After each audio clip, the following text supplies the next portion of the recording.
दर्शकबिन नमस्ते। प्राइम संवादमा यहाँलाई स्वागत छ। म कृष्ण मल्ल। नेपाली कांग्रेसको 14औं महाधिवेशनको निम्ति नयाँ मिति तोकिएसँगै नेताहरू तीव्र दौडधुपमा हुनुहुन्छ, भेटघाटमा हुनुहुन्छ र नेपाली कांग्रेसको नयाँ नेतृत्व कस्तो बनाउने र कांग्रेसले नयाँ नीति के लिने भन्ने सम्बन्धमा उहाँहरूको गृह कार्य पनि तीव्र रूपमा चलेको छ। आज हामी मुख्यतः नेपाली कांग्रेसमा केन्द्रित हुन गइरहेका छौँ र कांग्रेसको आगामी नेतृत्व कस्तो हुनुपर्छ र कांग्रेसले कस्तो बाटो अख्तियार गर्नुपर्छ यसमा केन्द्रित हुन गइरहेका छौँ। यसको निम्ति नेपाली कांग्रेसका नेता लोकेश ढकाल हामीसँग हुनुहुन्छ। स्वागत छ यहाँलाई। धन्यवाद, नमस्कार। अब नेपाली कांग्रेसको विभिन्न परिमार्जित हुँदै हुँदै आएर भदौमा फेरि एकपटक नयाँ मिति सार्वजनिक भएको छ र नेताहरू पनि सभापति शेरबहादुर देउवा सहित सबै नेताहरू अब नेतृत्वको निम्ति दौडधुपमा हुनुहुन्छ, लबिङमा हुनुहुन्छ, आफ्ना गुटहरू निकटका नेताहरू सबैसँग छलफलमा हुनुहुन्छ। अब साँच्चै नै नेपाली कांग्रेसको महाधिवेशन हुन्छ भन्ने कुरामा यसका नेता कार्यकर्ता सबै ढुक्क हुने भयो हैन? अब एक त देशमा यति ठुलो राजनीतिक सङ्क्रमण छ, राष्ट्रिय राजनीति सङ्क्रमित छ। दोस्रो, विश्वव्यापी कोरोना महामारीको सङ्क्रमणको चुनौती सकिएको छैन। हामी बस्दै मास्क खोल्न हामी हिचकिचाइरहेका छौँ संवाद गरिरहँदाखेरि। अनि दोस्रो पक्ष यो छ भने यो रेनी सिजन सुरु भएको छ। रेनी सिजन सुरु भएकै दिनदेखि देशमा बाढी, पहिरो, डुबानबाट देश आक्रान्त छ। यो असार, साउन, भदौ भनेको यो चाहिँ मनसुनी सिजन हो र यस बेलामा तपाईँको चाहिँ नि गाउँमा सबै किसानहरू, हाम्रो किसानहरूको दाजुभाइ धेरै हुनुहुन्छ र धान वर्ष दिनभरिको लागि धान रोप्ने सिजन पनि हो। कुनै पनि अर्थमा यो सिजन महाधिवेशन गर्नको लागि उपयुक्त सिजन नै होइन। तर विकल्प छैन। मेरो पार्टीको नेतृत्वको अक्षमताले वर्तमान कांग्रेस केन्द्रीय कार्य समितिको चाहिँ नि निकम्मापनले गर्दाखेरि 4 वर्षभित्रमा हुनुपर्ने महाधिवेशन 4 वर्षभित्र हुन सकेन। ल ठिक छ, 4 वर्षभित्र त होइन। विगतमा गिरिजाप्रसाद कोइराला, सुशील कोइरालालाई पनि 1 वर्ष थपेका थिए। त्यो कृष्ण मल्लजी के हो भने 1 वर्ष थप्ने प्रावधान चाहिँ केका लागि राखेको? यस्तै महामारी भएको बेलामा देशमा कुनै राज्य विप्लव होला, कुनै विशिष्ट राजनीतिक परिस्थिति होला, महाधिवेशन गर्नको लागि आफ्नो काबुभन्दा बाहिरको परिस्थिति विकास भएको अवस्था छ भने त्यस्तो अवस्थामा मात्र 1 वर्ष चाहिँ थप्ने भने हो। लहरमा मन लाग्दी गरेर चाहिँ 1 वर्ष थप्ने भने होइन। त्यो नेताहरूलाई दिएको सुविधा होइन। सुविधा होइन। देशको परिस्थिति कालखण्ड अनुसार त्यो कालखण्ड आइपर्यो भने त्यो पनि छ है। त्यो आइपर्दाखेरिको लागि भनेर 1 वर्ष थपिया। ल ठिक छ। अब चाहिँ यो यसमा चाहिँ गिरिजाप्रसाद कोइरालाले पनि थपे, सुशीलले पनि थपे, शेरबहाले किन्न थप्ने, 1 वर्ष इन्जोय गरौँ। ल ठिक छ, त्यसलाई पनि सामान्य रूपमा मानौँ भने पनि अब संविधान त्यो 5 वर्ष बितिसकेपछि संविधानमा व्यवस्था गरेको 5 वर्षभित्र सिद्धिएपछि पनि थप 1 वर्ष होइन 6 महिना थप्न सक्ने व्यवस्थामा अहिले हामी छौँ। अब भाद्र 20भन्दा उता काङ्ग्रेसको महाधिवेशन हामीले गर्न सकेनौँ भने काङ्ग्रेस वैधानिक एवं नैतिक सङ्कटमा पर्छ। तपाईँले प्रश्न फेरि गर्न सक्नुहुन्छ, किन काङ्ग्रेसलाई मात्र वैधानिकताको कुरा? नेकपा एमालेका सुप्रिमो, यो अहिलेका प्रधानमन्त्री 7 वर्ष भयो उनको पार्टीको महाधिवेशन भएको। उनको त 5.5 वर्ष बित्या निकै अगाडि भइसक्यो। उनको वैधानिकताको प्रश्न उठिरहेको छैन। त्यसै गरी अर्को एउटा शक्ति संसदभित्रको तेस्रो दल भनौँ नेकपा माओवादी केन्द्र, प्रचण्ड विगत झन्डै 3 दशकदेखि यो वा त्यो नामको दलको एकछत्र सभापति अथवा पार्टीको सुप्रिमो छन्। तर उनले कहिले पार्टीको महाधिवेशन गर्न परेको छैन। काङ्ग्रेसलाई मात्रै किन हतारो भनेर प्रश्न पनि गर्न सकिन्छ। तर काङ्ग्रेसले त्यसो भनेर सुख पाउँदैन। काङ्ग्रेस यो देशको डेमोक्रेटिक आन्दोलनको, प्रजातान्त्रिक आन्दोलनको जननी हो। यो देशको प्रजातान्त्रिक आन्दोलनको प्रमुख अथोरिटी हो। यो काङ्ग्रेस केवल एउटा राजनीतिक दल मात्रै होइन, यो दलहरूको पनि दल हो। यो अलि दलीय व्यवस्थाका लागि लडेको, यो जति पनि राजनीतिक बहुदलीय प्रजातन्त्रलाई लडेको पार्टी हो।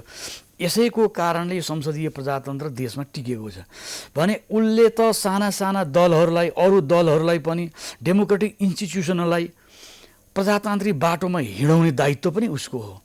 प्रजातान्त्रिक संस्कार र संस्कृति बसाल्ने दायित्व पनि काङ्ग्रेसको हो। तर हामी दुर्भाग्यले यो गर्न काङ्ग्रेस चुकेको छ। आज हामी आफै आफ्नो महाधिवेशन केवल कर्मकाण्ड शैलीमा भर्खर महाधिवेशन मिति तोकिया छ, फेरि नयाँ रिसेड्युल भएको छ तालिका। त्यसै गरी आज तपाईँको र मेरो बिचमा संवाद भइरहँदछ, काङ्ग्रेसको क्रियाशील सदस्यताको सबै टुङ्गो भइसकेको छैन। 30 गते यो असार 30 गतेभित्र सभापतिज्यूले टुङ्ग्याउने भनिएको छ। ल अधिवेशनै गर्नको लागि त जे जसो हुन्छ अब गर्ने प्रेसरमा घार्र घुरेर पनि गर्न त सकियो, त्यो वैधानिक प्रावधानलाई मिट गर्न त सकियो। यो एउटा राष्ट्रिय राजनीतिक परिस्थिति, प्राकृतिक विपत्तिदेखि लिएर कोरोना कालको विपत्ति सबैलाई हेर्दा गर्न सक्ने स्थिति नभए तापनि काङ्ग्रेसलाई गर्न बाध्यता छ। र त्यो पार्टीको पछिल्लो कार्यसमितिको बैठकको निर्णयपछि पार्टीका नेताहरूको, विशेष गरेर पार्टी सभापतिले प्रदेश स्तरमा आफ्ना गुटका केन्द्रीय समितिका सदस्यहरूलाई निमन्त्रणा गरेर आफ्नो घरमा बोलाएर छलफल सुरु गरेर अब म चाहिँ नि सभापति लड्दैछु, तिमीहरूले मलाई सहयोग गर्नुपर्छ, अहिलेदेखि नै लाग, मेरा पक्षका महाधिवेशनप्रति अत्याधिक ल्याऊ भन्ने दृष्टिकोणले निर्देशन। कस्तो नराम्रो म्यासेज होइन। तथापि यो उहाँहरूको यो सक्रियता, त्यस पछाडि चाहिँ उपसभापति लगायतका वर्तमान महामन्त्री, पूर्व महामन्त्री लगायतका डिनर लन्च के मिटिङको श्रृङ्खला चलेको छ, ती सबैकोलाई विश्लेषण गर्ने हो भने चाहिँ अब यिनले चाहिँ महाधिवेशन चाहिँ गर्ने भयो कि भन्ने लाग्छ। अब के भने यहाँले सुरुमा एउटा शब्दावली प्रयोग गर्नुभएको थियो, नेतृत्व र केन्द्रीय समितिको निकम्मापनले 4 वर्षमा हुने महाधिवेशन 5औँमा गयो भनेर। अब निकम्मा भनेर यहाँले नाम दिइसक्नुभयो, त्यो संज्ञा दिइसक्नुभयो, तैपनि यही केन्द्रीय समिति जसलाई तपाईँले निकम्मा भन्नुभयो, त्यही केन्द्रीय समितिबाट फेरि पनि नेतृत्वका निम्ति दाबी गर्नेहरू प्रशस्त आए।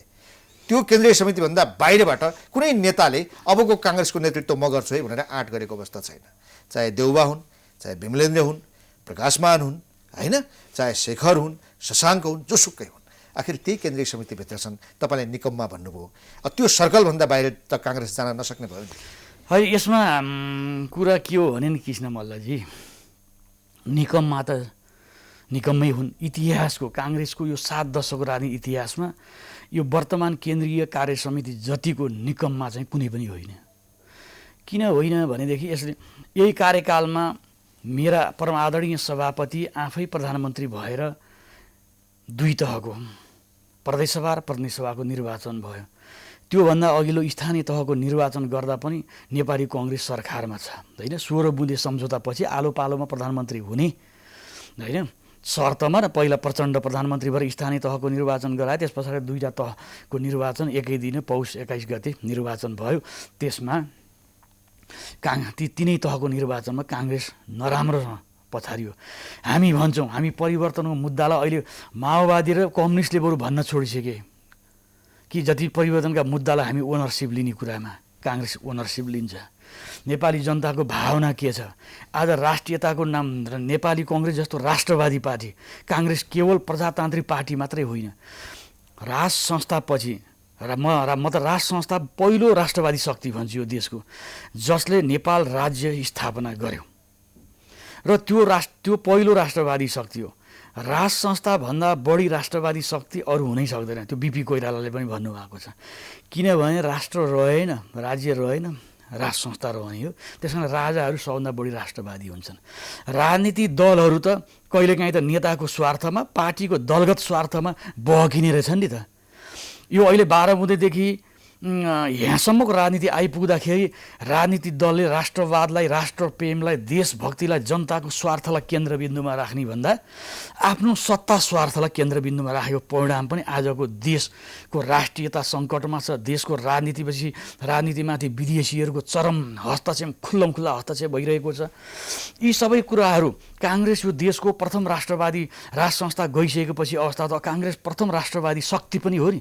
यो केवल प्रजातान्त्रिक शक्ति मात्रै होइन, आम जनताले काङ्ग्रेसलाई हेरिरहेको छ। तर काङ्ग्रेस सुध्रेर आइदियोस्, काङ्ग्रेस करेक्सन गर्दै आइदियोस्। ठ्याक्कै काङ्ग्रेसमा के छ भने यो राज संस्थाप्रति विशेष अनुराग राख्ने नेताहरू जो छन् उनीहरूलाई कर्नरमा पारिएको छ। होइन, म राज संस्थाप्रति एकदमै होइन अनुराग राख्ने, यो संविधानप्रति विमति राख्ने नेताहरूलाई काङ्ग्रेसमा कर्नरमा पारिएको छ। डेमोक्रेटिक आज पार्टी पनि भन्ने मैले अघि नै भने जस्तै नयाँ काङ्ग्रेसलाई त सुधार्नु पर्यो नि त, नेतृत्वमा मात्रै होइन नीतिगत रूपमा पनि सुधार्नु पर्ने होला। होइन, म यही विषयमा आउँदैछु भन्दाखेरि कोरभन्दा बाहिर जान सक्दैन। होइन, मैले यही विषयमा भनिरहेको छु। तपाईँले भनेको जस्तो कोर बाहिरसम्म जान सक्ने स्थिति छैन। अब लिडरसिप भनेको चाहिँ नि के गर्ने, अब हामी कहाँ लिडरसिप चाहिँ खडेर पर्यो भनेर यहाँ कृषकहरूलाई मल सिद्धियो भनेर कहिले चाहिँ नि बङ्गलादेशको प्रधानमन्त्रीलाई गुहार्ने, कहिले भारतलाई गुहार्ने, कहिले केही चिज, अनि यता चाहिँ नि सिलिन्डर सिद्धियो भने सी जिङपिङको गुहार्ने। अहिले भ्याक्सिनको लागि चाहिँ नि हामीले चाहिँ कहिले कुन देशमा भ्याक्सिन ल्याउन सकेका छैनौँ। अमेरिका र हाम्रो राष्ट्रपति रुँदै चाहिँ नि विभिन्न ठाउँ चिठी लेख्दैछन्। त्यसरी चिठी लेखे जस्तो लौ न बाबा मेरो देशको नेतृत्व गर्न सक्ने नेता त छैन, एउटा नेता पनि त्यतिबाट पठाइदियो भनेर त भएन। देशमै लिडरसिप क्राइसिस छ। अब मेरो काङ्ग्रेस पार्टीमा पनि मलाई चित्त बुझ्दो लिडरसिप भएन भनेर मैले काहीँ आकाशबाट झार्ने पनि होइन, यहाँबाट खुदाइ गरेर निकाल्ने पनि होइन। यी भएकै मध्येमा छान्नुको विकल्प हामीसँग छैन। त्यसैले अङ्ग्रेजीमा भन्छ नि choose best among the worst. यी सबै खराब हुन्, तर खराब मध्ये कम खराब कुन चाहिँ छ त्यसलाई एउटा खुट्ट्याउन सक्छ। काङ्ग्रेसको केन्द्रीय समितिभन्दा बाहिरी नेताहरू छन् नि, जसले अहिलेको व्यवस्थाप्रति विमति राख्छ, यो संविधानप्रति उसको फरक मत छ, तपाईँ पनि राख्दै हुनुहुन्छ। मैले खुट्याउन खोजेको कुरो कहाँ हो भने काङ्ग्रेस 14औं महाधिवेशन मार्फत नयाँ नीति र नेतृत्वका साथ, नयाँ जोस जाँगरका साथ, ऊर्जाका साथ आउँछ कि भन्ने एउटा अपेक्षा हो र काङ्ग्रेसले त्यो गर्न पनि पर्छ। तर अहिले जो प्रत्याशीहरू आएका छन् तिनीहरू त त्यही डालोबाट आए नि त। हो, म एकदम त्यहाँ हामी किन ब्रेक गर्न सक्दैनौँ? त्यो चेन किन ब्रेक भइरहेको छ? त्यसकारणले काङ्ग्रेसले अझै पनि समयको गति, आम नेपाली जनताको चाहिँ भावना, जनताको ढुकढुकीलाई चाहिँ छाम्न सकेका छैन। यो देशको राष्ट्रियताको ढुकढुकीलाई बिपी कोइरालाले बढी जति अरू कसैले बुझेका थिएनन्। त्यस पछाडि यो देशको राष्ट्रियताको ढुकढुकीलाई बुझेको चाहिँ राजा महेन्द्रले नै हो। हालाकि राजा महेन्द्रको नाम मात्रै लियो भने यो गयो घोर प्रतिगामी भइन्छ होइन। राजा महेन्द्रको निरङ्कुश कदमको पुस 1 गते 2017 सालको कदमको घोर विरोध, जति विरोध गरे पनि शब्द पुग्दैन। उनी प्रजातन्त्र विरोधी चरित्र देखाए। तर राष्ट्र जोगाउनको लागि उनले गरेका धेरै प्रयासहरू थिए। त्यसै गरी बिपी कोइरालाले राष्ट्रिय एकता र मेलमिलापको नीति, बिपीलाई जति यो देशको राजाले दुःख दिए त कसैलाई थिएन। तर तिनै बिपीले मरुन्जेलदा म मर्दैछु डेथ रोमा हुनुहुन्छ, मृत्यु देखिसक्नु भएको छ। उहाँलाई अब प्रधानमन्त्री बन्नु पनि छैन, देशको पार्टीको सभापति त हुँदै हुनुहुन्थ्यो, केही हुनु पनि छैन। त्यो बेलामा बोलेको भावना भनेको त्यो मनैदेखिको आएको कुनै स्वार्थ रहित एक किसिमको देवत्वको विचार जस्तो त्यसरी बोलेको राष्ट्रवादी विचार बिपीको थियो। तर त्यो बिपीको विचारलाई पनि काङ्ग्रेसले पछ्याउन सकेन। अहिले यहाँले भने जस्तो जो लिडरसिपमा प्लस माइनस हाफ दर्जन काङ्ग्रेसमा केन्द्रीय सभापतिको लागि दावेदार हुनुहुन्छ। ती दावे गर्नेहरूले काङ्ग्रेसको त अब 4 वर्ष थपेको 1 वर्ष त्यसलाई पनि 5 जोडिदिउँ होइन, 5 वर्ष हो नि त जो सभापति हुने त्यसले पार्टीको गभर्न गर्ने, पार्टीको चाहिँ एकदम लिडरसिप लिने। काङ्ग्रेसको समस्या वर्तमान काङ्ग्रेस आज यति इतिहासकै यति निम्सरो स्थानमा आइपुगेको छ, लज्जाजनक स्थितिमा छ। आज काङ्ग्रेसको महाधिवेशनको जति महत्त्व, हिजो काङ्ग्रेसले एउटा केन्द्रीय कार्य समितिले लिने निर्णयले मुलुक डोलायमान हुन्थ्यो। मेरो नेता गणेशमान सिंह कृष्णप्रसाद भट्टराईले बोलिरहँदाखेरि मुलुकमा एउटा कम्पन आउँथ्यो। आज कुनै नेताहरूले एउटा बोल्दाखेरि मुलुकमा किन कम्पन आउँदैन? किन मिडियाले त्यत्रो कभर गर्दैन? भित्र अब चाहिँ भित्री पेजमा कता कुनामा न्युजको चाहिँ काङ्ग्रेसले गरेको अफिसियल निर्णयले पनि अर्थ नराख्ने भइसक्यो। अर्थ नराख्ने भयो। किन भयो? यी सबै कुराको मम गरेर काङ्ग्रेसले आत्मलोचना गर्ने कि नगर्ने? ठिक त माओवादीलाई शान्ति प्रक्रियामा ल्याउनु थियो, ठिक छ, औँलो दे हुन्थ्यो नि, हामीले डुँडुलै दियौँ। र हामीले हाम्रा स्थापनाकालीन सिद्धान्त पार्टीका लागि चाहिँ नेपालको राजनीतिक परिवेशमा बिपी कोइरालाले सेटिङ गरिदिनु विचार र चिन्तनबाट काङ्ग्रेस धेरै टाढा छ। बिपीको नाम लिएर वर्षको 2 चोटि फुल चढाएर मात्र म बिपीवादी भएँ भनेर भन्नु त्यो ढोङ गर्न काङ्ग्रेसले सुहाउँदैन होइन। बिपीको मार्गमा हिँड्नु पर्यो, रिभिजिट गर्नु पर्यो हामीले के गल्ती गर्यो महाधिवेशनमा। तर सभापतिका लागि दाबी गर्नेहरूले कसैले पनि यो हिम्मत गरेका छैन। म सभापति हुन्छु भनेर भनेका छन्। तर त्योभन्दा बाहेक त काङ्ग्रेसको समस्या के हो अहिले, र म 5 वर्षलाई काङ्ग्रेसलाई म कहाँ पुर्याउँछु त्यो त भन्न सक्नु पऱ्यो नि। कुनै एकजना पनि सभापतिले आजका मितिसँग कृष्ण मल्लजीसँग मैले यो संवाद गरिरहँदाखेरि, तपाईँको लोकप्रिय टाइम टेलिभिजन संवाद गरिरहँदाखेरि म चाहिँ आश्वस्त हुन सक्ने, यसलाई चाहिँ घोटाल्न पाए हुन्थ्यो, यसले चाहिँ काङ्ग्रेसलाई उँभो लगाउँछ, देशकोमा आएको राजनीतिक सङ्कटलाई चाहिँ पनि समाधान गर्दै, देशको राष्ट्रियतालाई बचाउँदै, देशलाई चाहिँ आम जनताको भावनाको प्रतिनिधित्व गर्दै इतिहासको त्यो गौरवशाली स्थान काङ्ग्रेसको जुन थियो त्यो फेरि पुनः हामी प्राप्त गर्न सक्छौँ। यसको पछाडि लाग्यो भने चाहिँ हुन्छ भनेर भन्न सक्ने स्थिति छैन। अब अलिकति नेताहरूको त्यसकारणले म महाधिवेशनबाट धेरै महाधिवेशन कर्मकाण्डी शैलीमा महाधिवेशन हुन्छ, गर्नुपर्ने बाध्यता छ। त्योभन्दा बाहेक तपाईँले पार्टीको जीवनमा काहीँ विचार र चिन्तन भएको देख्नुहुन्छ? हामी किन चुनाव हार्यौँ? त्यत्रो 3 तहको चुनाव हार्दा यो कार्य समितिले चुनाव हार्नुको समीक्षा समेत गर्न सकेन। केवल के 2टा पार्टी मिले, नेकपा माओवादी र एमाले, त्यसकारणले हामी हारे, त्यति मात्रै कारण थियो। एउटा कारण हो त्यो। काङ्ग्रेस अब कुन नीतिमा अगाडि बढ्नुपर्छ भन्ने कुरामा त म आउँछु नै, तर त्योभन्दा अगाडि सबैको चासोको कुरा के छ भने अहिले काङ्ग्रेसभित्रको दाउपेच। वर्षौँ वर्ष शेरबहादुर देउवासँग टाँसिएर बसेका विमलेन्द्र निधि अहिले त्यो समूहबाट विद्रोह गरेर आफै उम्मेदवारी घोषणा गरेर लबिङमा लागिसक्नु भएको छ। शशाङ्क कोइरालासँग भेट, प्रकाश मानवसँग सामूहिक भेट, अन्य युवा नेताहरूसँग भेट प्रारम्भ भइसक्यो। यसलाई चाहिँ कसरी हेर्नु भएको छ? विमलेन्द्र निधिको विद्रोहले देउवालाई पर्ने असर र यसले विमलेन्द्रलाई महामन्त्री बनाउँछ अथवा काङ्ग्रेसभित्रको कायापलट के हुन्छ? तपाईँ यसले चाहिँ नि अब विमलेन्द्र निधि र अहिले तपाईँले राजकुमार, काङ्ग्रेसभित्रका 3टा राजकुमारको लन्च मिटिङको पनि प्रसङ्ग उठाउनु भयो। यो उहाँहरूको यो लन्च र डिनर मिटिङ यो पछिल्लो सेगमेन्ट मात्रै हो, धेरै क्रममा उहाँले विगतमा पनि गर्नुभएको छ। हामी 3टा नेता पुत्र मिलौँ, पार्टीको चाहिँ लिडरसिप लिउँ भनेर। नेता पुत्र भएका कारणले राजनीतिमा स्थापित हुन त सजिलो छ, तर आम काङ्ग्रेस जनहरूमा स्थापित हुन त त्यति सहज त छैन नि। पद त पाइयो होला। उहाँहरूले केवल काङ्ग्रेसको सबैले, ती 3टा बाहेक अरू सबैले नै पनि काङ्ग्रेस पार्टी कसरी कब्जा गर्ने भन्ने मनोविज्ञान बाहेक काङ्ग्रेसभित्रको समस्यालाई खुट्याउने र यो समस्या छ र यसरी अगाडि बढ्नुपर्छ भन्ने विषयमा उहाँहरूको ध्यान आकृष्ट हुन सकेको छैन। तथापि विमलेन्द्र निधि अब बाठो पनि, चतुर पनि मान्छे हो, खेलाडी हुन् राजनीतिमा, निश्चय पनि प्रजातान्त्रिक आन्दोलनमा लामो योगदान छ। प्रकाश मानजीको पनि त्यत्तिकै छ, होइन? अब अर्का त बिपी पुत्र भइहाल्नुभयो, उहाँहरूको त राजनीतिमा धेरै पछि आउनु भएको। प्रकाश मानजीको बरु नेभी सुरुदेखि नै हो। प्रकाश मानजी, विमल निधिजीहरू चाहिँ को तुलनामा बिपी कोइराला र शेखर कोइराला चाहिँ पछि हो। तर पछि आयो भन्दैमा नेतै हुन सक्ने, होइन? जस्तो हिन्दुस्तानकै कुरा गर्ने हो भने बिजेपीभित्र कति दिग्गज सिनियर नेता थिए, एउटा प्रदेशको चिफ मिनिस्टर ल्याएर एकैचोटि मोदीलाई प्राइम मिनिस्टर बनाइयो भने पार्टीले आवश्यकता र पार्टीको त्यो लिडरसिपको क्वालिटी, विचार र चिन्तन सबै ठिक भएर पनि लिडरसिप खराब भयो भने पनि पार्टी ठिक बन्दैन। कहिलेकाहीँ विचार र चिन्तन खराब हुँदा पनि अलिकति विवेकशील लिडरसिप हुँदो रहेछ भन्ने कुराले, एउटा लिडरसिपले धेरै फरक पार्दो रहेछ भन्ने कुराको त पछिल्लो उदाहरण अहिले अमेरिकालाई नै दिन सकिन्छ। जो बाइडेन आइसकेपछि यो 5 महिनाको बिचमा अमेरिकामा एउटा आशा सञ्चार भयो, कोभिडलाई नियन्त्रण गर्ने विषयमा पनि उनीहरूले धेरै ठुलो सफलता प्राप्त गरे, होइन? अर्को धुन्धुगारी जस्ता हाम्रो ओली र चाहिँ ट्रम्पमा कुनै फरक थिएन चरित्रमा। भनेपछि त्यो लिडरसिपले चाहिँ फरक त पार्न सक्छ। तर चाहिँ अहिले हामीले देखिरहेको तपाईँ जुन पार्टीभित्र चाहिँ यो हिजोको भेटले चाहिँ ल्याउने परिणाम के हो? हिजोको भेटले ल्याउने परिणाम भनेको शेरबहादुरलाई सभापति बन्न गाह्रो हुने हो। त्यो यदि उहाँहरूको भेट यसरी नै अगाडि बढ्यो भने शेरबहादुरको विरुद्धमा अब धेरैजना यता पूर्व संस्थापन पक्षमा पनि सभापतिका उम्मेदवार चर्चामा धेरै छन्, होइन? त्यसमध्येमा एउटा हुने हो भने त शेरबहादुर देउवालाई यसै पनि चुनौती हुन्छ। म त पछिल्लो महाधिवेशनमा शेरबहादुर देउवालाई नै मैले भोट हाले। अब रामचन्द्रजीले त्यो विश्वास दिलाउन सक्नु भएन। शेरबहादुरले पार्टीमा देखिएको जुन 60 र 40 को द्वन्द्वलाई पनि मेट्छु, म नयाँ ढङ्गले पार्टी लान्छु भनेर भने हो त क्यारे गर्ला त नि भन्ने विश्वास पनि लाग्यो।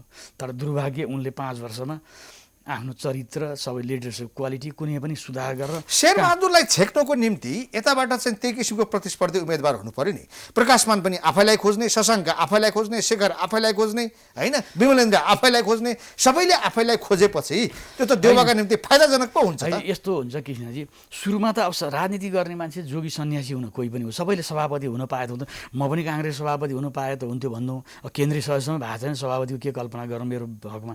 तर जो साथीहरू त्यहाँ सभापतिलाई प्रतिस्पर्धा गर्नुभएको छ, उहाँहरूले सभापतिको दाबी गर्नुलाई अन्यथा मान्न मिलेन। यो बोइलिङ दाबी मात्र होइन, अब उहाँहरू सबैजना उठ्दिनु भयो भने त यो त यसो हो नि त, यो बोइलिङ पानी एकचोटि उम्लदैन, तात्दै हिट बढ्दै गएपछि अनि एउटा स्टेजमा गएर उम्लिन्छ। अहिले महाधिवेशनको त्यो उम्मेदवारी फाइल गर्ने बेलासम्म यो उहाँ सबैले दाबी गर्नुहुन्छ, विभिन्न मिटिङमा बस्दा फेरि त्यो समूहले साझा उम्मेदवार दिन्छ, त्यो साङ्गुर्दै जाने सम्भावना चाहिँ रहन्छ, उम्मेदवार चाहिँ घट्छ।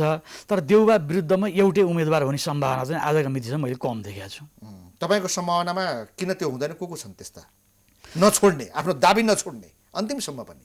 है अब पूर्व 13औं महाधिवेशनमा प्रतिस्पर्धा गर्नुभएको रामचन्द्र दाईलाई पनि सभापति बन्ने इच्छा छ, तर उहाँले चाहिँ नि सहमति भयो भने म छोड्छु पनि भन्नुभएको छ होइन। अब बाँकीले पनि अब भावनात्मक रूपमा सहमति भएछ, सबैले छोड्छु भन्नुभएको छ, आफ्नो दाबी रामचन्द्र पौडेल सहित अर्को कुनै उम्मेदवार त्यो समूहबाट हुने भयो। अब रामचन्द्रजी, अब शेखर कोइराला अहिले सबभन्दा यो बिचमा दौडिएको चाहिँ नि मेची महाकाली दौडिएको, हामी कहाँ त दौडेरै नेता बन्ने, दौडिएर राजा बन्ने पनि देश हो होइन, लिगको हामी प्रसङ्ग भन्छौँ। र 7 सालको सेरोफेरोमा बिपी कोइरालाले मेची महाकाली जुन किसिमले दौडेर चाहिँ दौडिनु भयो काङ्ग्रेसमा, त्यस कारणले उहाँले सङ्गठनमा उहाँको पकड भयो। 46 सालको राजनीति परिवर्तनभन्दा अगाडि गणेश मान्जी र किसुनजी काठमाडौँ बाहिर नजाने, उहाँ सिनियर हो गिरिजाबाबु भन्दा, तर गिरिजाबाबु चाहिँ मेची महाकाली कुदिरहने भावनाले कार्यकर्ताहरू उहाँको एक्सेस बढी भावनाले काङ्ग्रेसमा उहाँको पकड भयो। गणेश मान्जी र किसुनजीले केही चटपटाएर पनि केही गर्न सक्नु भएन गिरिजाबाबुलाई होइन, नत्र कारवाही गरेर निकाल्ने प्रयत्न पनि भएको थियो 50 सालको निर्वाचनको सन्दर्भमा। भने गिरिजाबाबुको पार्टीमा त्यो पकड कृष्णप्रसाद भट्टराईले त्यो मनोविज्ञान बुझ्नु भएको थियो, गिरिजाबाबुलाई त हटाउनुपर्छ भने गणेश मान्जीको किसुनजीलाई व्यापक प्रेसर थियो, तर त्यो प्रेसरका बावजुद पनि किसुनजीले त्यो म्यानेज गर्नुभयो, किन उहाँले त्यो बुझ्नु भएको थियो पार्टीभित्रको डाइनामिक्सका गिरिजाप्रसाद कोइरालाको तागत। भनेपछि अहिले बहुमत जिल्ला सभापति र मुलुकभरि दौडिएका आधारमा सायद यो 2 वर्ष, यो 4 वर्षको बिचमा यो 77 जिल्लामा सबै ठाउँ पुग्ने मध्येमा एउटै कोही पात्र यो दल एमालेबाट पनि कोही पुगेको छैन होला, काङ्ग्रेसबाट पनि कोही पुगेको छैन, शेखर कोइराला जति त्यति कुदिएको छैन, मान्छेले आशाको नजरले पनि हेरे। तर उहाँ पनि जुन ढङ्गले एकदम विचारमा हाम्रो अपेक्षा थियो, जसरी क्लियरली आउनु पर्थ्यो नि यो परिवर्तनका मुद्दाहरू, विचारमा ढलफलै हुनुहुन्छ। विचारमा अझै पनि क्लियर भिजन, तपाईँ जस्तै धेरै टेलिभिजनको संवाद पनि मैले उहाँको हेरेको छु, बसेर यसरी कुराकानी गर्दा उहाँ क्लियर हुनुहुन्छ। तर हामीसँग त्यो बसेर कुरा गर्दा गरेको कुराहरूलाई आम रूपमा मिडियामा लानलाई उहाँलाई अझै पनि धुकचुक छ। यता जनजाति यहाँ सबै धर्मनिरपेक्षता, संहिता र गणतन्त्रमा अलमल किनभने एउटा जनजाति रिसौला कि, मधेसी रिसौला कि, महिला रिसौला, नेता हुने मान्छेले त आँट गर्नुपर्छ। समयको अहिले हेर्दाखेरि विपरीत दिशामा लाग्ने पनि जनतालाई लिएर जाने आफ्नो विचारमा त अडेर यसरी जानुपर्ने सम्भावना एउटा मान्छेलाई रिजाउनुतर्फ लाग्यो भने त म सबैलाई रिजाएर गर्छु भन्यो भने त्यसको सानो भोलि पनि काम पनि गर्न सक्दैन, त्यो आम जनतामा एक्सेप्टेबिलिटी पनि इस्ट्याब्लिस हुन सक्दैन होइन। त्यसैले एउटा कुरा, काङ्ग्रेसमा रामचन्द्र पौडेलका पक्षमा किन सहमति हुन सकेन? हिजोका दिनमा जो रामचन्द्र पौडेललाई साझा उम्मेदवार बनाएका थिए, हिजो 3टा राजकुमार जो आपसमा बसेका छन्, यी 3टा राजकुमारले हिजो हाम्रो साझा उम्मेदवार भनेर रामचन्द्र पौडेललाई अगाडि राखेका हैनन्। दया प्रकाशमान, बाया शशाङ्क होइन, सबैलाई राखेर उहाँ त अगाडि बढ्नु भएकै हो नि विमलेन्द्र बाहेक होइन। अब आज रामचन्द्र पौडेलकालाई सभापति बनाउनु पर्छ भनेर न शेखर छन्, न प्रकाशमान छन्, न शशाङ्क छन्, न सुजाता छन्, कोही छैन बा। रामचन्द्र पौडेल किन यसरी स्खलित भए? रामचन्द्र पौडेल स्खलित भए भनेर मैले भन्न सक्दिनँ होइन। नेपाली प्रजातान्त्रिक आन्दोलनमा उहाँको योगदान छ, तर पद त प्रधानमन्त्री पद र पार्टी उपसभापति पद बाहेक उहाँले नपाएको पद त केही पनि छैन होइन। जिम्मेवारी त पाउनु भयो, तर सरकारको पनि प्रमुख पद, पार्टीको पनि प्रमुख पद चाहिँ उहाँले लिन सक्नु भएन। सबै पार्टीका सबै डाइनामिक सबै चाहिँ आज रामचन्द्र पौडेललाई 7 दिनेहरूको संख्या घट्यो। हिजो 7 दिने दायाँ बायाँ हाम्रो रामचन्द्र दाई भन्नेहरू आज म आफै भन्न थाले। त्यस बेला पनि सबै प्रेसरले, बाध्यताले रामचन्द्र दाईलाई, तपाईँको मेरो पनि प्रतिस्पर्धा, मेरो प्रतिस्पर्धा छ भने तपाईँले मलाई नछोड्ने, मैले तपाईँलाई नछोड्ने भने बरु त्यो जसरी चाहिँ हिन्दुस्तानमा चाहिँ राजीव गान्धीको मृत्युपछि चाहिँ उसलाई चाहिँ पिभी नरसिंह राव प्रधानमन्त्री बनाएको थियो, सबभन्दा कमजोरलाई प्रधानमन्त्री बनाइएको थियो कि प्रतिस्पर्धीहरूको बिचको धेरै टक्करले गर्दा। त्यसरी सीताराम के भन्नेलाई पार्टी सभापति बनाइएको थियो। भने जस्तै चाहिँ नि हामी उहाँहरूको बिचमा पनि त आपसी द्वन्द्व छ, त्यो द्वन्द्वले गर्दाखेरि रामचन्द्रमाथि चाहिँ कम्प्रोमाइज भएको हो। तर अहिले चाहिँ नि एउटा पक्ष त अब अर्को विकल्पै छैन, सिनियर पनि हो, रामचन्द्रजीको अब समस्या पनि छ, तथापि कोरीबाटी चुल्ठी चिटिक्क पारेर उहाँलाई नै प्रस्तुत गर्नुपर्छ, शेरबहादुरजीको विरुद्ध लडाउन भन्ने पनि एक थरी सानो धार त छ त्यहाँ। तथापि यसपटक चाहिँ नि प्रकाशमानजीको कुरा सुनिरहँदाखेरि अनि त्यसो शेखर कोइरालाजीको कुरा सुनिरहँदाखेरि चाहिँ नि उहाँहरू अब छोडिदिन भनेको एक त सबैको पनि त अब 60 क्रस गरिसक्यो, 60 र 70 को बिचमा हुनुहुन्छ। यो पटक सभापति भइएन भने विमलजीले पनि भनिसक्नुभयो। अनि फेरि सजिलोको लागि सबैले कति मजाले भन्छन् भने नि युवाहरू, म भएपछि युवाहरू त्यो के छ भने उहाँहरू युवाहरूबाट गाइडेड हुने भन्दा पनि युवाहरूको समर्थन आफूलाई प्राप्त होस् भन्ने दृष्टिकोणले सबैले युवाहरूको खुब गीत गाउनु भएको छ अहिले क्या। त्यस कारणले म सभापति भएपछि एक टर्म हो, एक टर्म भएपछि मैले चाहिँ नि युवाहरूलाई छोड्ने हो भन्नुहुन्छ। त्यसो त विमलजीकै कुरा सुन्यो भने शेरबहादुर म एकपटक हो त्यसपछि तँ हो भनेको थियो, त्यस कारण मलाई छोड्नुपर्छ, उहाँको मेरो अधिकार हो, उहाँले मलाई गर्नुहुन्छ भने अहिले पनि उहाँले आफ्नो आत्मविश्वास प्रकट गरिरहनु भएको छ। त्यस कारण नेपाल जस्तो देशको राजनीतिमा यो अन्तर्पार्टी यो प्रतिस्पर्धामा पनि विदेशीको दल छलफल र दबाब प्रभाव सबै किसिमको कुराहरू छन्। त्यो त जितेकै मान्छेले चाहिँ एउटा प्रसङ्गमा भनेको अभिव्यक्तिलाई लिनु भने वर्तमान महामन्त्री शशाङ्क कोइरालाले जित्नुभयो, रामचन्द्र पौडेलको पक्षको मान्छे महामन्त्री जित्नुभयो। सभापति त शेरबहादुरजीले जित्नु, सभापति शेरबहादुरजीको पक्षमा त अर्जुन नरसिंह केसीजी महामन्त्री हुनुहुन्थ्यो भने त्यो दुईटालाई भित्रभित्रबाट मिलाउने त्यस बेला चाहिँ मलाई त्यो महाधिवेशनको बेलाको मलाई थाहा छ। त्यसमा हाम्रो राजनीतिमा राष्ट्रिय राजनीतिमा सरकार बनाउने र गिराउनेदेखि लिएर पार्टीभित्रको चलखेलमा पनि विदेशीहरूको छिमेकीहरूको कसलाई सभापति बनाउने कसलाई बनाउने कसलाई नबनाउने त्यो लाई हामीले नजरअन्दाज गर्न सक्दैनौँ, इन्कार गर्न सक्दैनौँ। यी सबै फ्याक्टरले गर्दाखेरि अब अहिले नै परिपक्व स्थिति बनिसकेको छैन को सभापति बल्ले हुन्छ भनेर, होइन? अब यो काङ्ग्रेस त के हो भने एउटा व्यक्तिको नेतृत्वमा जान्छ भन्नुभन्दा पनि काङ्ग्रेसले के निर्णय लिन्छ, के नीति अगाडि बढाउँछ, के चाहिँ विचारमा अगाडि बढ्छ त्यो कुरालाई नेतृत्वले कार्यान्वयनमा मद्दत पुर्याउने मात्रै हो। अब हामी कहाँ चाहिँ सैद्धान्तिक रूपले हो तर व्यवहारमा छैन, देखिएन। अघि नै मैले बारम्बार उठाएको कुरो यो संविधानप्रति विमति राख्नेहरू, यो व्यवस्थाप्रति असन्तुष्टि राख्नेहरू चाहिँ जहिले पनि कर्नरमा परिरहने। काङ्ग्रेसभित्र आवाज उठ्छ नि, केन्द्रीय समितिमा आवाज उठ्छ नि, यो व्यवस्थाका विरुद्ध संविधानमा भएका प्रावधानहरूलाई सच्याउने कुराहरूमा आवाज उठिरहन्छ, तर तिनीहरू चाहिँ कहिल्यै पनि अगाडि बढ्न नसक्ने। अब समय भएन।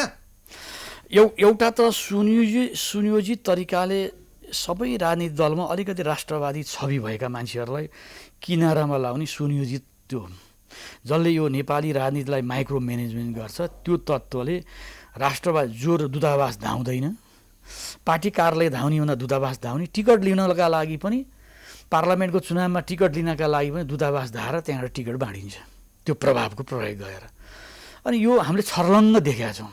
मेरो पार्टी त्यसबाट मुक्त छ भन्ने छैन, म विदेशीको एजेन्ट हुँ भनेर खुल्ला भनेर तपाईँहरूसँग टेलिभिजनमा आएर यसरी कुर्सीमा बसेर भन्ने मान्छेहरू काङ्ग्रेसको नेता मैले मान्न परेको छ भने यो स्थिति रहँदासम्म त हाम्रो डिसिजन गर्ने हैसियत आम नेपाली जनताको आन्तरिक राजनीति देख्दाखेरि नेपाली काङ्ग्रेस भन्यो, नेपाली काङ्ग्रेस नेपाली भयो, अन्य दल पनि समग्रमा नेता नेपाली भए समग्र राष्ट्रिय राजनीति तर उसको आत्मा चाहिँ विदेशी। समग्र राष्ट्रिय राजनीतिमा हरेक राजनीतिक दलमा यो त्यो ठाउँको सबैजना घुसपैठ त्यहाँभित्र छ। अनि सत्ताका लागि देशप्रेम, राष्ट्रवाद, राष्ट्रभक्ति भन्ने भावना सबै भुलेर तपाईँ सत्ताका लागि जुन जे पनि गर्ने हुने नहुने सबै कुरा गर्ने एकातर्फ यो छ। अनि इनर राजनीति पार्टी एकातर्फ भनेदेखि चाहिँ अब डन्साली र धनशाली ठेकदार, बालुवा ठेकदार, गिटीका ठेकदार उनीहरूसँग पैसा हुन्छ। तल्लो तहदेखि महाधिवेशन प्रतिनिधि, महासमिति सदस्यहरू अब त्यहाँबाट आउँछन्। त्यसले चाहिँ अब चाहिँ जम्मै जोसँग पैसा छ उसले बाहेक अब राजनीतिमा विचार, चिन्तन, अनि साधकी, इमान्दारिता, सदाचार, संस्कार र संस्कृति भन्ने त जम्मै शून्य हराएर जान्थाले के सोचेर काङ्ग्रेस फेरिने कुरा जो छ 14औं महाधिवेशन मार्फत काङ्ग्रेस फेरिन्छ, असल नेताहरू आउँछन्, देशले पनि पुनर्जीवन प्राप्त गर्छ भन्ने जो एउटा विश्वास आशा थियो अब त्यो त निराशामा बदलिने भयो हैन? अब नहुने भयो नि त। तपाईँ धेरै आशावादी हुनुभयो भने तपाईँले दुःख पाउनुहुन्छ। अब तपाईँले गर्न सक्ने कुरो प्रयत्न गर्ने, इमान्दारसँग प्रयत्न गर्ने हो। तर प्रयत्न गरेर अब चाहिँ तपाईँले त्यसैमा चाहिँ हुटुटी गरेर तपाईँको एउटाले तपाईँ चाहिँ यो हुरिटाउँले सगर थामे जस्तो हुँदैन। मान्छेलाई किन आम कार्यकर्तामा जबसम्म चेतना आउँदैन नि, हामीले राजनीति गर्ने पद्धति नै के बस्छ भने मेरो काङ्ग्रेस बनाउने भन्दा पनि हरेक नेताले आफ्नो फलोवर्स बनाउने, आफ्नो गुट बनाउने, नेपाली काङ्ग्रेस नबनाउने। काङ्ग्रेसको कार्यकर्ता मात्रै भएर बाँच्न गाह्रो छ। एउटा गुटको सदस्य नभइकन संरक्षणै हुँदैन। पार्लियामेन्टको टिकट पाउँदैन, गाविसको टिकट पाउँदैन, मेयरको टिकट पाउँदैन, प्रदेशको टिकटमा एउटा गुटको पछाडि नलागिकन। यो राजनीति यो यस्तै विसङ्गति छ। यति पनि म तपाईँसँग किन भन्न सकेको छु भने अरू सबैले यसो भन्न सक्छन्, सक्दैन। म सबै आलोचना अब मलाई चाहिँ नि आश र त्रासको राजनीति मैले छोडेको भावनाले औषध कार्यकर्ताले दिए लड्छु चुनाव दिन्छन्, तर म जस्तो मान्छेलाई चाहिँ तपाईँ नेताले टिप्दैन, कुनै गुटले चाहिँ एउटा गुटको टिममा नपरिकन तपाईँ जान सक्नु। हाम्रो विचार मेची महाकाली अझ गुटभित्र पनि एउटा गुटभित्रको पनि गिरोह छ त्यहाँ। त्यो गिरोहले चलाउँछ होइन, पार्टी नै गिरोहले चलाइरहेछ। कार्यसमितिको बैठक समयमा बस्दैन होइन, कार्यसमितिको बैठक बस्दैन, विधानले पार्टीको विधानले चिन्दै नचिनेको चाहिँ के छ नीतिगत रूपमा ठ्याक्कै काङ्ग्रेसले अब फेर्नुपर्ने कुराहरू के छन्? ल ठिक छ, अहिलेसम्म काङ्ग्रेसका जे त्रुटिहरू भए, कमजोरीहरू भए, विचारमा कमजोरी भयो होला, सिद्धान्तमा पनि कहीँ चाहिँ गडबड भयो होला, राष्ट्रिय राजनीतिमा रणनीति बनाउने क्रममा कहीँ चाहिँ त्रुटि भयो होला। अब काङ्ग्रेसले समग्र कुराको समीक्षा गरेर अगाडि बढ्नु पर्यो भने ठ्याक्कै उसले करेक्सन गर्नुपर्ने ठाउँहरू कहाँ? ठ्याक्कै करेक्सन गर्नुपर्ने कुराहरूमा बिपी कोइरालाको निधनपछि हामीले आज पनि जस्तो 3 वर्षसम्म यो हाम्रो नेपाली कङ्ग्रेसले प्रमुख प्रतिपक्षी दलको भूमिकै निर्वाह गरेर आलोचना थियो। हामी लगभग ओलीको चाहिँ सहयोगी संस्था हो कि जस्तो देखिन्थ्यो। पुस 5 गतेको चाहिँ नि प्रधानमन्त्रीको चाहिँ त्यो संसद विघटन गरेर त्यो असंवैधानिक कदम पछि बल्ल ओलीबाट किताबाट छुटेर अहिले चाहिँ नि फेरि माधव नेपाल र प्रचण्डको कितामा जानुपर्ने काङ्ग्रेसलाई बाध्यता छ होइन, संसदभित्रको जोडघटाउमा। हामीले चाहिँ नि बिपी कोइरालाले सेटिङ गर्दै हाम्रो काङ्ग्रेसका फाउन्डिङ प्रिन्सिपल हामीले चाहिँ नि धर्मनिरपेक्ष राष्ट्र के आधारमा घोषणा गर्न, पार्टीको कुनै सङ्गठनमा त्यो 2063 सालको जेठ 4 गते अन्तर्मी संसदले त्यो संसद घोषणा गर्दै गर्दा जुन म्याङ्ना कार्टामा जुन उत्सव मनायौँ, त्यो संसदले जुन हतारमा जे राजनीतिक घोषणा गर्यो, त्यो राजनीतिक घोषणाले ती राजनीतिक घोषणाले चाहिँ नि एकातर्फ संवैधानिक राजतन्त्रको अस्तित्वलाई स्वीकार गरेको छ। अब आइन्दा राज परिवारका सदस्यहरूले पनि कर तिर्नुपर्छ। अब राजदरबार सम्बन्धी उत्तराधिकारी जेठो छोरोको ठाउँमा जेठी छोरी भए उही हुन पाउँछ भन्नुको मतलब के? राज संस्था त टु बी कन्टिन्यू थियो भने त स्वीकार्या छ नि। अनि कहाँबाट जनआन्दोलनको शक्तिको कुरा गर्दै गणतन्त्रमा गयौँ हामी होइन। त्यस पछाडि चाहिँ तपाईँले चाहिँ धर्मनिरपेक्ष राष्ट्र पनि अनायास रूपमा हामीले त्यहीँबाट कायम गऱ्यौँ। हिन्दू राज्य नेपाली 94% ओमकार परिवार 84% हिन्दू भएको देशमा नेपाली जनतालाई सोध्दै नसोध्दै एकपछि 3टा नेता बसेर मध्यरातमा कसैको षड्यन्त्रमा त्यो कुरो गऱ्यौँ। यो देशलाई सङ्घीयता आवश्यक थियो कि थिएन त्यो विषयमा पनि हामीले चर्चै गरेनौँ। पनि यो देशमा चाहिँ मिश्रित निर्वाचन प्रणाली उचित हो कि होइन, यो डेमोक्रेसीमा यो समावेशी समानुपातिक भने के हो होइन, हामी डेमोक्रेसीको मूल्य र मान्यताको कुरा गर्छौँ। यी सबै कुराहरूले चाहिँ नि देशलाई कता जुन बाटोमा हामी चाहिँ कथित परिवर्तनका मुद्दा भनेर बोक्दै गएका छौँ, ती मुद्दाले र यो वर्तमान यही संविधानले देशलाई जोड्ने, देशलाई बचाउने काम यो वर्तमान संविधानले गर्दैन भन्ने मेरो निचोड हो। त्यस कारण जुन संविधानलाई काङ्ग्रेसले आफ्नो गर्व ठानेर हामीले जारी गर्यौँ भनेर जो प्राउड फिल गर्छ, होइन अब त यसमा पश्चाताप गर्दै, यसमा त गल्ती महसुस गर्दै, माफी माग्दै यो संविधान विघटनमा लैजानु पर्यो। यो संविधान काङ्ग्रेसको पुनर्जीवन प्राप्त गर्ने यो संविधानलाई चाहिँ संसारकै उत्कृष्ट संविधान भन्नेहरू पनि अब त उत्कृष्ट भन्न छोडिसके। काङ्ग्रेसभित्र पनि एक्का दुक्काले मात्र यो संविधानको चाहिँ एडभोकेसी गर्छ। आम जनताले, नेपाली काङ्ग्रेसका बहुमत कार्यकर्ताहरूले यो कुरोमा चाहिँ यो संविधानप्रति गर्व गरेको म चाहिँ यो संविधान फेर्नुपर्छ, यो संविधानलाई फेर्नुपर्छ। तपाईँ के भयो र 47 सालकै संविधानलाई पुनर्जीवन गर्दा के हुन्छ? देशको 7 दशकमा हामी के संविधान हाम्रो त राजनीति इमान्दार राजनीति नभएको कारणले हो नि। भारतमा आजसम्म 70 वर्षभन्दा लामो एउटै संविधानले काम गरेको छ। अमेरिकामा 230 वर्षसम्म एउटै संविधानले काम गरेको छ। तपाईँ बेलायतमा लिखित संविधानै छैन। देश सुन्दर, संसारको सबभन्दा उत्कृष्ट डेमोक्रेसी। हामी कहाँ 7 दशकमा 7वटा संविधान चाहिने, हरेक 10 वर्षमा संविधान भनेपछि यो जम्मै के छ? नेपालको राजनीति एक्टरहरू, नेपालका राजनीति पात्रहरू, नेपालका राजनीति दलहरू, हिजोको राज संस्था पनि त्यो पनि दोषमुक्त त छैन नि। यी सबै राजनीतिक दलले चाहिँ नि डेमोक्रेटिक मूल्य र मान्यता संवैधानिक हैसियतमा सबै नबसेर सत्ताप्रति सबैको केन्द्रित हुँदाखेरिको परिणाम राजनीति चाहिँ नि देशको हितमा राजनीति अब नगर्दा सरल परिणाम। रूपमा भन्नुपर्दा यो 2072 सालको संविधान खारेज गर्नुपर्छ, राज संस्था ल्याउनुपर्छ, धर्मनिरपेक्षता खारेज गरेर हिन्दू राष्ट्र कायम गर्नुपर्छ र संघीयता पनि खारेज गर्नुपर्छ। सरल रूपमा सबैले बुझ्ने कुरा यही होइन आज हाम्रो कार्यक्रमको निचोड। काङ्ग्रेसले सोझै अहिले त्यो भन्न सक्दैन। जस्तो हामीले पछिल्लो महासमितिको बैठकमा हिन्दू राज्यको पक्षमा बहुमत बुझायौँ, तर काङ्ग्रेसले त्यो बहुमतलाई इन्टरटेन गर्न पर्दैन, त्यो गरेन। हामीले लडिरहेका छौँ। यो संविधानले जो मूलभूत प्रश्न छ ती कुराहरूमा चाहिँ परिवर्तन जो गरेको छ, जनतालाई त्यहाँ सासी राखिएको छैन, यी कुराहरूमा जनतालाई सासी राख्नुपर्छ। हामी त्यो अनुसारले भोलि चाहिँ काम गर्छौँ भनेर काङ्ग्रेसले भन्न किन नसक्ने? जनताको भावनासँग किन नजोड्ने? यदि त्यो नहुने हो भने त तपाईँको नेपाली कङ्ग्रेसको यही ढङ्गले हामी जाँदै गऱ्यौँ भने देशको सबल र सफल र त्यो इतिहासको गौरवशाली काङ्ग्रेस त्यो पुनः प्राप्त गर्न त सक्दैन। फेरि दोहोऱ्याएर भन्छु, काङ्ग्रेसले 2072 को संविधानमा गर्व गर्ने होइन, यसलाई चाहिँ यसमाथि रिथिङ गर्नुपर्छ, रिभिजिट गर्नुपर्छ, अब करेक्सन। केलाई खारेजीको निम्ति नेतृत्व लिनुपर्छ। संविधान खारेजै गर्नुपर्छ भन्ने पनि मूलभूत मुद्दामा परिवर्तन गर्न तयार भए हो नि संविधान किन खारेज गर्नुपर्छ? ती मूलभूत मुद्दामा चाहिँ एकमोड गर्दै 47 सालको संविधानलाई जुन ढङ्गले खारेज गर्यौँ त्यो त्यसरी खारेज गर्नु गल्ती थियो, त्यो पनि असंवैधानिक नै थियो। यो संविधान बनेको चाहिँ ग्राउन्ड नै असंवैधानिक छ। 47 सालको संविधानलाई के आधारमा खारेज गर्यौँ हामीले? अनि त्यहाँ त्यो अन्तरिम संसद के आधारमा गऱ्यौँ? जनआन्दोलनको शक्ति भन्दै महाराधिराजसँग शपथ खाने, महाराधिराजबाटै चाहिँ प्रधान संसद आन्दोलनको माग के थियो? महाराज संसद पुनर्बहाली गर्दै भन्ने थियो। पुनर्बहाली महाराधिराज हुकुम प्रमाणमा संसद पुनर्बहाली गर्ने, महाराजबाट मन्त्री प्रधानमन्त्री शपथ खाने, अनि त्यही मन्त्रीमण्डलले राजा फाल्ने गरे त हो। यो संवैधानिक राज संस्थाको व्यवस्था हिजो काङ्ग्रेसले गरेको थियो र आज त्यसमा फर्किनुपर्छ। नेपालको जियो पोलिटिकल सिचुएसन जुन ठाउँ नेपाल बसेको छ त्यो ठाउँमा सबै दृष्टिकोणले देशलाई यदि बचाउने हो भने पुराना राजनीतिक शक्तिदेखि लिएर वर्तमान आधुनिक शक्तिहरू सबै मिलेर देश अगाडि बढ्नुपर्छ। कसैले कसैलाई निषेधको राजनीति गराउँदैन। यो वर्तमान संविधान जारी गर्दा यो संविधानले यो देश निर्माण गर्ने पुरानो शक्ति राज संस्थालाई चाहिँ तपाईँले किनारामा लगाएर बेपरवाह गरेर उसको चाहिँ कुरो नसुनिकन उसलाई किनारामा लगाएर गरेको हुनाले यो संविधानले देश जोड्न सक्दैन। सबै राजनीतिक शक्तिलाई एक ठाउँमा ल्याउने गरी संविधानको संशोधन हुनुपर्छ। हस्, धन्यवाद। जय नेपाल। दर्शकवृन्द, प्राइम संवादमा हामीसँग नेपाली कङ्ग्रेसका नेता लोकेश ढकाल हुनुहुन्थ्यो। उहाँसँगको कुराकानी सकिन्छ। हामी सबैलाई बिदा दिनुहोस्। नमस्ते।